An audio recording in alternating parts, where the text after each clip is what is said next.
The Anglo-Boer War from 1899 to 1902, presently also known as the South African War, was a pivotal conflict in South African history, setting the British Empire against the two Boer republics of the Transvaal and the Orange Free State. While the war is often viewed through the lens of British imperialism and Boer resistance, it also attracted international attention and support. Amongst the foreign volunteers from many countries who supported the Boer cause, Dutch nationals also played a noteworthy role in the hostilities. The War Museum in Bloemfontein, South Africa has produced this documentary to commemorate the involvement of Dutch volunteers in the war and also highlight the context of historical, cultural and linguistic ties to the Afrikaner population at the time. The historical relations between the Netherlands and South Africa began in 1652, when a refreshment station was established at the Cape of Good Hope by the Dutch East India Company. For more than 150 years, the Cape Colony was managed by this company, resulting in significant influences on the local population. It should, however, be noted that the Netherlands never colonized the Cape. Following the British occupation of the Cape in 1806, connections with the Netherlands diminished significantly. Since 1838, the so-called Great Trek took place, during which inhabitants of the Cape Colony relocated to the interior of South Africa to escape British rule.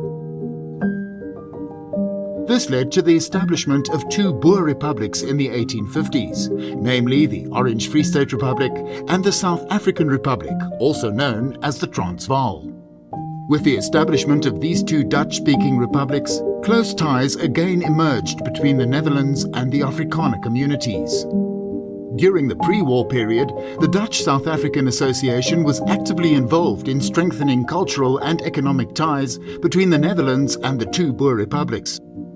A significant number of Dutch nationals were appointed in key civil service roles to improve governance in the republics, such as the influential Willem Johannes Leyds, a Dutch lawyer who served as State Secretary and European Envoy of the Transvaal. Dutch education administrators and teachers likewise played an important role in enhancing educational standards. Additionally, the Dutch-South African Railway Company was founded in 1887 with the support of Dutch financiers to construct an extensive rail network spanning almost 1,200 kilometers. Almost two-thirds of the 3,200 employees of the Dutch-South African Railway Company were Dutch nationals, while the majority of officers in the Transvaal State Artillery were likewise of Dutch descent. The discovery of significant gold reserves in the impoverished Transvaal in the 1880s led to rising British imperial ambitions and Republican resistance in this regard, ultimately resulting in the outbreak of the South African War on the 11th of October 1899. As was the case in many countries all over the world, a strong belief in the principles of international law and justice prompted many citizens in the Netherlands to condemn Britain's actions during the war. Despite widespread sympathy for the Boer republics and a surge of pro-Boer sentiment in the Netherlands, the Dutch government, along with other European nations, adhered to a policy of neutrality throughout the conflict, mainly due to the intimidating military power of the British Empire. The seed for the establishment of a Hollander Corps in support of the Republican forces was already sown 2 years before the war, during a heated argument between Paul Kruger, President of the Transvaal, and a Dutch national, Dr. Herman Koster, who was the State Attorney of the Republic at the time. Koster went to the Transvaal after he had finished his Doctorate of Law at the University of Leiden in the Netherlands in 1890, and he became State Attorney 5 years later.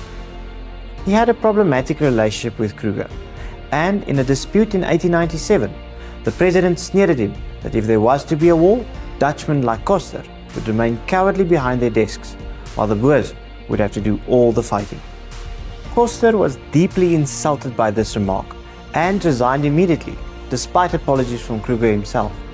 It seemed like Kruger's insult was still echoing in his mind when Koster played a prominent role in the founding of a Hollander Corps at the outbreak of the war.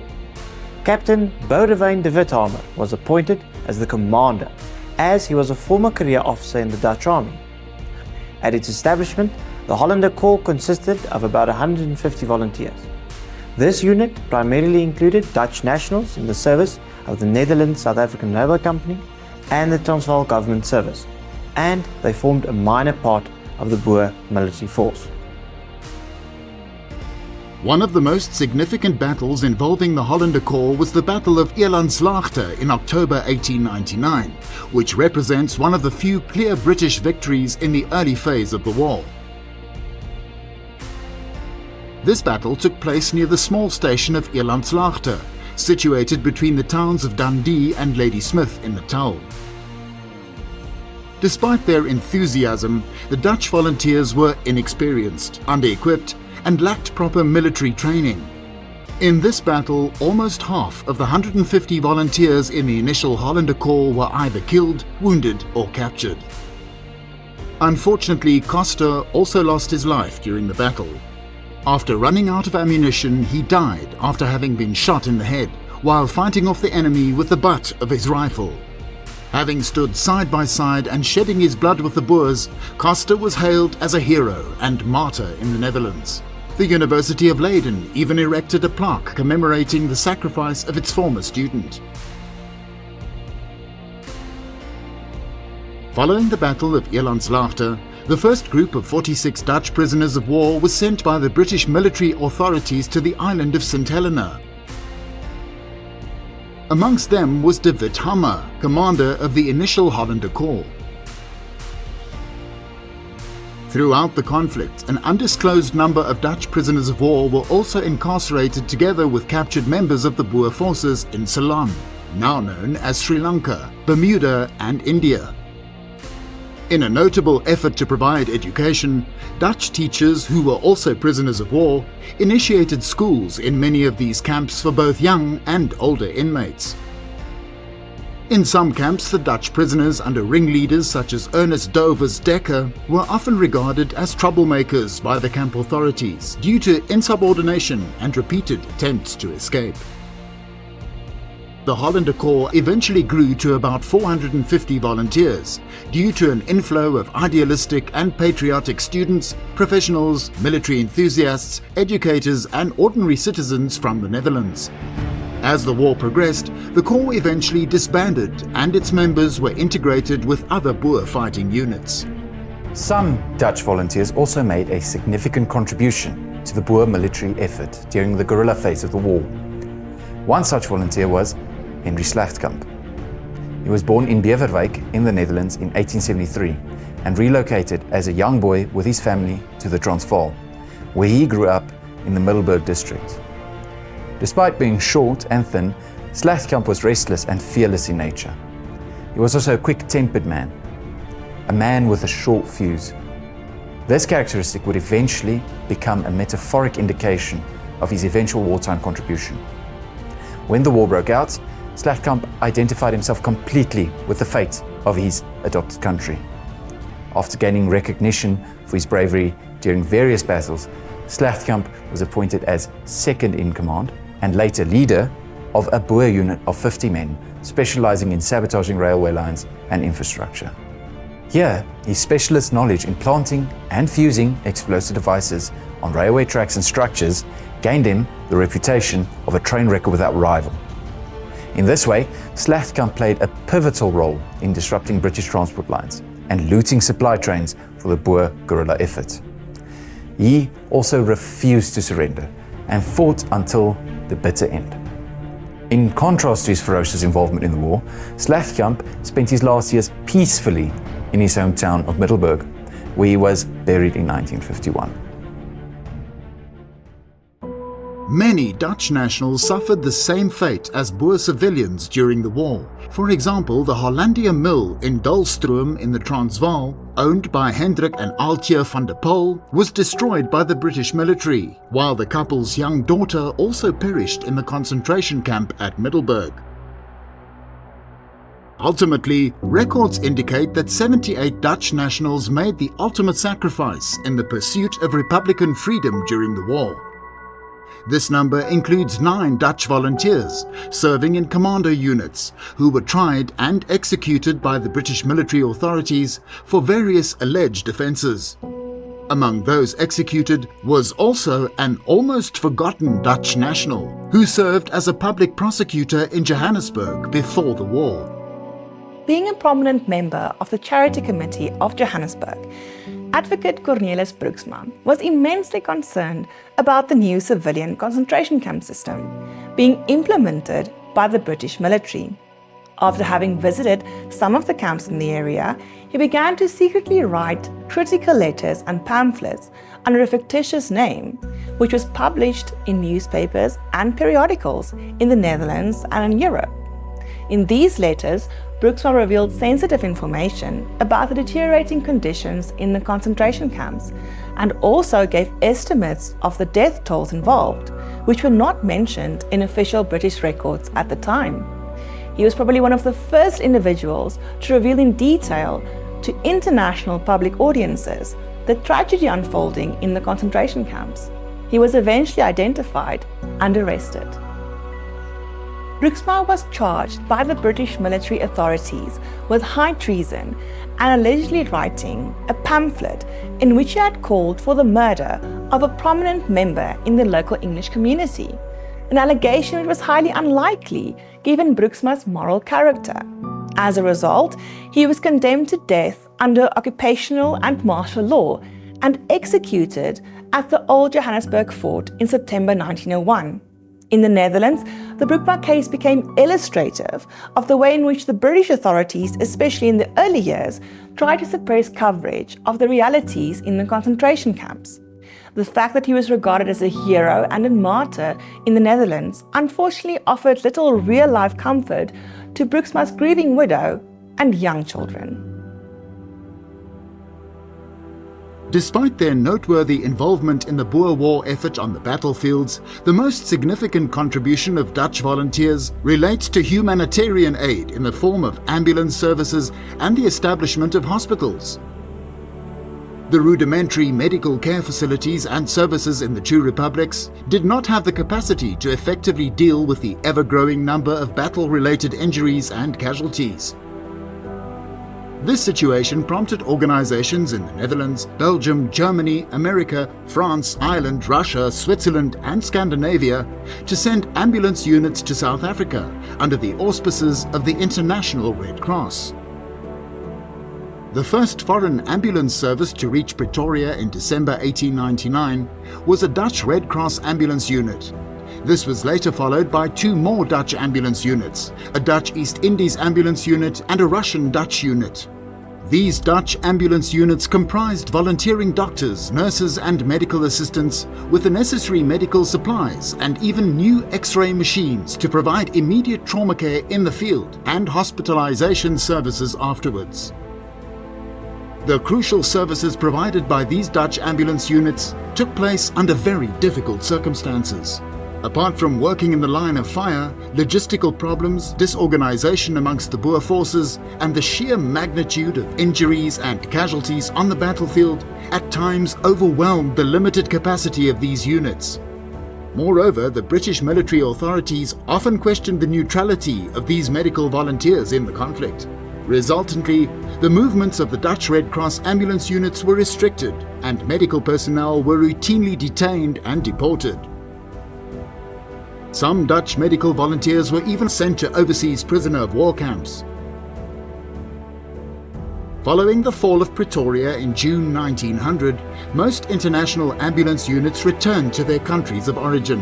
However, some doctors and male nurses from the 1st Dutch Ambulance Unit remained in the field during the guerrilla phase of the war, providing much-needed medical assistance throughout the conflict. These medical volunteers have proven themselves as courageous and selfless humanitarians who offered their service not only in nursing the Boers but also the British.